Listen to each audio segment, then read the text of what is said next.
بعض دفعہ ہمارے مسلمان بھائیوں کے سامنے کسی دینی مسئلے کو پیش کرو، حسد کسی فرد کے ساتھ ہوتا ہے، دشمنی کسی اور کے ساتھ ہوتی، لیکن وہ اس طریقے کو نشانہ بنا لیتے ہیں جو اس کے سامنے پیش کیا گیا۔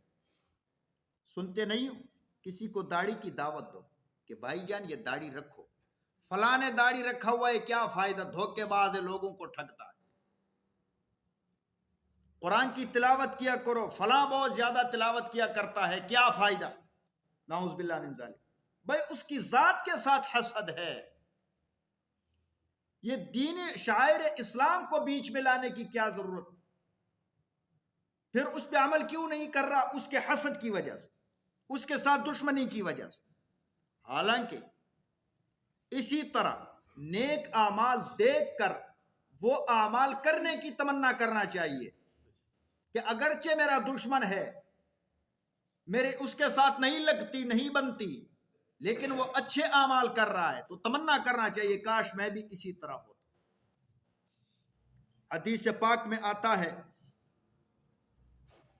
بخاری شریف کی روایت ہے، ان ابی ہریرہ رضی اللہ تعالیٰ عنہ ان رسول اللہ صلی اللہ تعالیٰ علیہ وسلم قال، رسول اللہ صلی اللہ علیہ وسلم نے ارشاد فرمایا، لا حسد الا فی اثنین، دو آدمیوں کے بارے میں حسد کرنے کی اجازت ہے، جائز ہے۔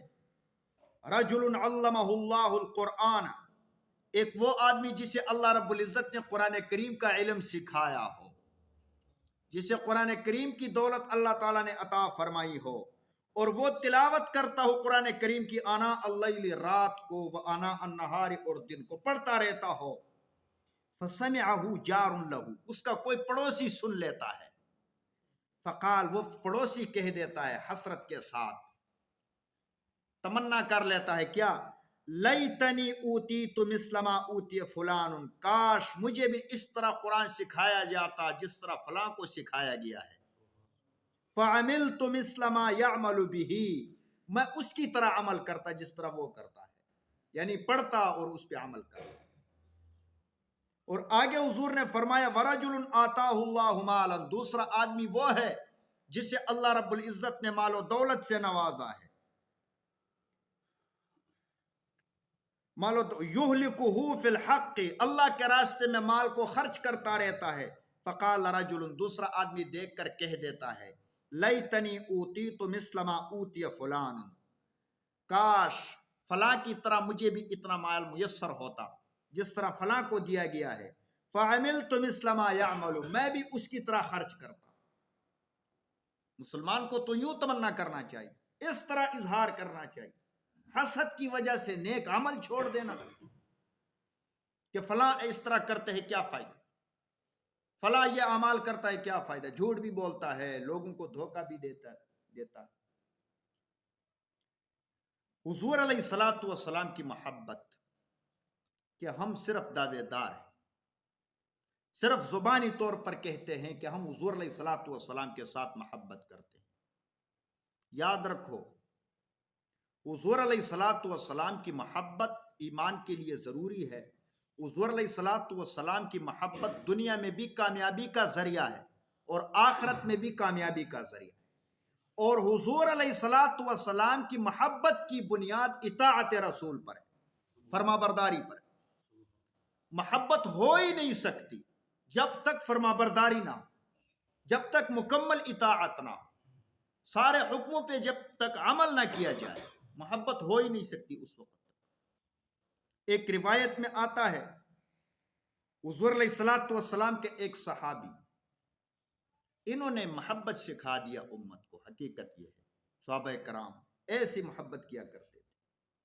حضرت عبداللہ ابن زید ابن عبد ربہ رضی اللہ تعالی عنہ ایک مرتبہ حضور علیہ الصلوۃ والسلام کی خدمت عالیہ میں حاضر ہوئے اور فرمایا کہ اے اللہ کے رسول، آپ بھی دنیا سے چلے جاؤ گے، ہم بھی انتقال کر جائیں گے، آپ تو اللہ کے محبوب ہے، اللہ کے نبی ہو، اللہ کے رسول ہو، آپ تو جنت میں اعلیٰ علیین میں ہوں گے اور ہم تو جنت کے نچلے درجات میں ہوں گے، ہم آپ کو جنت میں دیکھ نہیں سکیں گے، جنت کا مزہ نہیں آئے گا۔ کبھی ہم اکٹھے نہیں ہوں گے تو مزہ نہیں آئے گا جنت کا۔ صحابی نے اس طرح، یہ حضرت عبداللہ ابن زید ابن عبد ربہ رضی اللہ تعالیٰ عنہ، اس نے اس طرح غم کا اظہار کیا۔ جب اس نے اس طرح اظہار کیا، صحابہ کرام رضوان اللہ تعالیٰ علیہم اجمعین خدا تعالیٰ کے لاڈلے ہیں، جب اس نے یہ کہہ دیا، اللہ رب العزت نے قرآن نازل فرما دیا، اور اللہ رب العزت نے فرمایا کیا؟ اب دیکھو، صحابی نے محبت کی بنیاد پہ بات کہی تھی نا، اب اللہ رب العزت کیا فرماتے؟ وَمَن يُطِعِ اللَّهَ وَالرَّسُولَ، جس نے اللہ کی اطاعت کی اور اللہ کے رسول کی اطاعت کی، اللہ کی بات مانی اور اللہ کے رسول کی بات مانی، اللہ تعالیٰ کے احکامات پہ عمل کیا، رسول اللہ صلی اللہ علیہ وسلم کی سنتوں پہ عمل کیا، آپ علیہ الصلوۃ والسلام کی سنتوں کے ساتھ اپنے آپ کو معطر کیا، ہر سنت پہ عمل کرتا رہا، اطاعت کا یہ مطلب ہے ہر حکم کو مانتا رہا۔ صحابی کے محبت کے مطابق اللہ رب العزت نے آیت نازل فرمائی، وَمَن يُطِعِ اللَّهَ وَالرَّسُولَ، جس نے اللہ اور اس کے رسول کی اطاعت کی، فَأُولَٰئِكَ مَعَ الَّذِينَ أَنْعَمَ اللَّهُ عَلَيْهِم مِّنَ النَّبِيِّينَ وَالصِّدِّيقِينَ وَالشُّهَدَاءِ وَالصَّالِحِينَ وَحَسُنَ أُولَٰئِكَ رَفِيقًا، وہ اللہ کے نبیوں کے ساتھ ہوں گے، قیامت والے دن ان کے ساتھ ہوں گے۔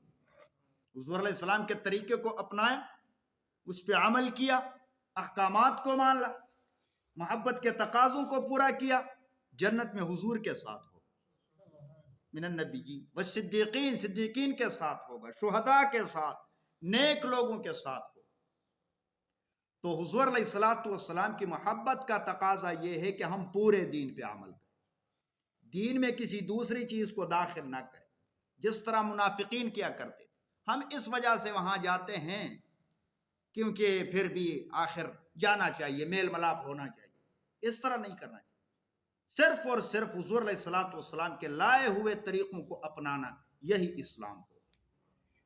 تو اللہ رب العزت فرماتے ہیں فَكَيْفَ، پھر کیا بات ہے، اِذَا أَصَابَتْهُم مُّصِيبَةٌ بِمَا قَدَّمَتْ أَيْدِيهِمْ، جب ان کو کوئی مصیبت پہنچتی ہے ان اعمال کی وجہ سے جو انہوں نے کیا، ان کے کرتوتوں کی وجہ سے، ثم جاؤک، پھر آتے ہیں آپ کے پاس، یحلفون باللہ، اللہ کی قسمیں کھاتے ہیں ہم پکے مسلمان ہیں، اور آگے کیا کہتے ہیں، ان اردنا الا احسانا، ہمارا ارادہ تو صرف بھلائی کا تھا، وہ توفیقہ، اور میل ملاپ کا تھا، کہ ملتے جلتے رہے، اختلافات نہیں ہونے چاہیے، اس طرح کی باتیں کیا کرتے تھے۔